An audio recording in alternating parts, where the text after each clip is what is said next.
అరే రాగరా, మందిలో 50% of అంటరా. Bag పట్టుకోరా, ఇప్పుడే వచ్చేస్తాను. ఇప్పుడే కదా 2 బ్యాగులు నిండా కొన్నావు. 2 minutes లో వచ్చేస్తాను రా. 2 నిమిషాలు అంటావు, గంట చేస్తావు. ఏంట్రా నువ్వు కూడా మీ బావలా మాట్లాడతావు? పట్టుకుని నుంచో. నిజంగా షర్ట్ నీకు చాలా బాగుంటుంది. అరే ఓకే, చెప్తున్నా కదా, నిజంగా హ్యాండ్సమ్ ఉంటావు. సరే. ఏ సంజు, నువ్వేంటి ఇక్కడ? అక్క షాపింగ్ అంటే ఏది ఎక్కడుంది? మందిర్లో ఏదో సేల్ అంట, వెళ్ళింది. మందిర్లో 50% సేలా? బ్యాగ్ పట్టుకొని ఇప్పుడు వస్తాను. ఎందుకే 3 బ్యాగులు నిండా కొన్నావు కదా. 2 minutes లో వస్తాను. ఇప్పుడే అంటావు 2 గంటలు చేస్తావు. పట్టుకుని నుంచోండి, ఇప్పుడే వస్తాను. Come.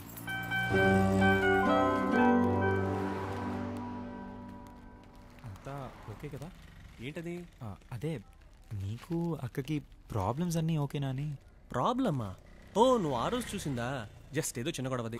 Thank God I was so scared. మీరిద్దరూ ఎక్కడ సెపరేట్ అయిపోతారేమో అని భయపడ్డాను. సెపరేటా? ఏంటి అంత చిన్నదానికా? ఏంటి అది చిన్న గొడవ? చూడు నాన్న, గొడవలేని సంసారం అనేది ఉండదు. చిన్నదో పెద్దదో అవి కామన్. కానీ గొడవలు పడ్డం, సారీ చెప్పుకోవడం, మళ్ళీ గొడవలు పడ్డం, మళ్ళీ సారీ చెప్పుకోవడం చిరాకు ఉండదా? ఇక లాభం లేదు నాన్న, నీ టైం వచ్చేసింది. గీతోపదేశం చేయాల్సిందే.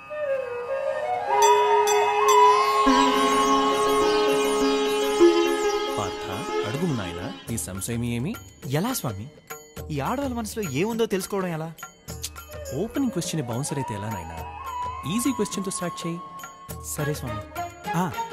ఈ ఆడవాళ్ళతో వచ్చే గొడవల్లో గెలవడం ఎలా? చాలా ఈజీ క్వశ్చన్ అడిగావు నాయనా. వెంటనే అక్కడి నుంచి లేచి వెళ్ళిపోవాలి. అదేంటి స్వామి? అదంతే నాయనా, ఆడవాళ్లతో పెట్టుకున్న ఏ గొడవల్లోనూ గెలిచిన మగాడు లేడు.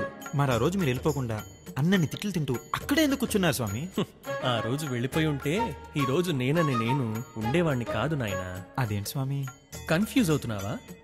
ఏం భయం లేదు, నీ కన్ఫ్యూజన్స్ అన్నీ క్లియర్ అయిపోతాయి. Next question. పోనీ ఇది చెప్పండి స్వామి, నాకు అసలు వాళ్ళతో గొడవలే వద్దు, ఏం చేయాలి? పిచ్చివాడా, అది నీ చేతుల్లో లేదు నాయనా. పోనీ ఒకవేళ గొడవ వచ్చిందే అనుకోండి, ఇప్పుడు నా తప్పైతే నేనేం చేయాలి? తన తప్పైతే అలా డీల్ చేయాలి? పిచ్చి పార్థ, తప్పు ఎవరిదైనా సారీ నువ్వే చెప్పాలి నాయనా. ఎందుకు స్వామి? ఎందుకంటే మనం లాజికల్ గా ఆర్గ్యూ చేస్తాం, వాళ్ళు లాజిక్ తో సంబంధం లేకుండా మాట్లాడతారు. అందుకే వాళ్ళు ఎప్పుడు కరెక్ట్ నాయనా. వాళ్ళే ఎందుకు కరెక్ట్ స్వామి?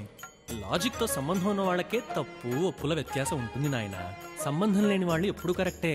ఇలా అయితే ఎలా స్వామి? ఇలా అయితే ఎలా కాదు నాయనా, ఎలాగైనా ఇలానే పార్థ. ఇప్పుడు నా పరిస్థితి ఏంటి తండ్రి? ఏది ఏమైనా వాళ్ళు మాత్రం ట్యాప్ విప్పకుండా చూసుకో నాయనా. ట్యాప్ ఏంటి స్వామి? నీళ్ల కొళాయి నాయనా, వాటితో సునామీలు పుడతాయి, జాగ్రత్త.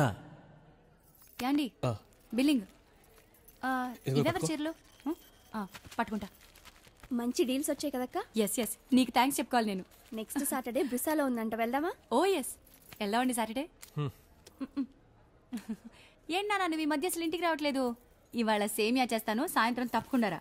సరే ఓకేనా? ఇటివ్వండి. చలో దెన్ బయలుదేరుతాను. బాయ్ అక్క. బాయ్. సాయంత్రం తప్పకుండా రా.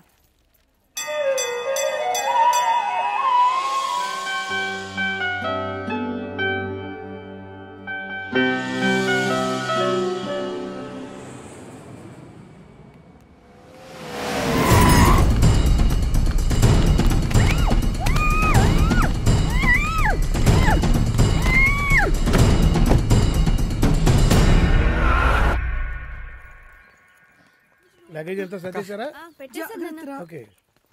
ఒరే నాన్న, కనీసం ఎయిర్పోర్ట్ వరకైనా రానిరా. బా ఇదిగో, నువ్వు ఇప్పుడు ఏడుపు కట్టరా మొదట చెప్తున్నాను. ఎందుకే నేను ఎయిర్పోర్ట్ కూడా రావద్దంటున్నా. 6 నెలల్లో వచ్చేస్తాగా. అరే 6 నెలల్లో మళ్ళీ వస్తాడు కదే, అలా ఏడుస్తూ పంపిస్తావేంటి? సంతోషంగా పంపించు. All the best. All the best. వెళ్ళగానే ఫోన్ చేయరా.